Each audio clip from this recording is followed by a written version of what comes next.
everyone, welcome back to Twoguysfinance. Today we are putting two finance apps head to head, Taxfyle and Synder. One makes tax season painless while the other is a beast at handling transactions and syncing your books.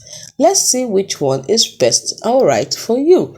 Let's get started. When we look at their main focus, Taxfyle focuses on on-demand tax filing with licensed professionals, while Synder focuses on transaction syncing and payment reconciliation.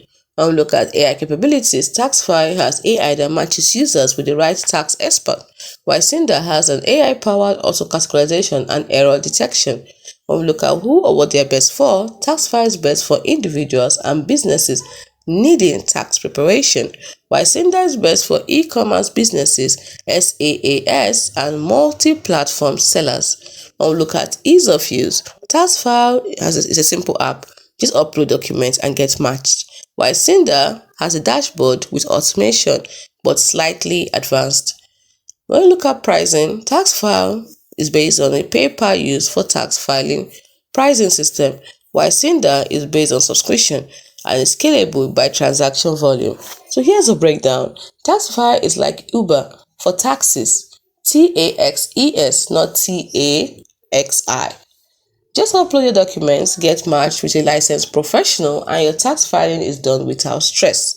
Synder, meanwhile, is built for businesses dealing with lots of transactions. It syncs sales from platforms like Shopify, Stripe, and Amazon straight into your books with AI-powered accuracy. So the takeaway is Taxfyle equals expert-driven tax filing solution, while Synder equals automation for transaction-heavy businesses. So if you hate tax season, please go with Taxfyle. But if your challenge is reconciling hundreds of sales every month, Synder is your best friend. So which tool will you choose?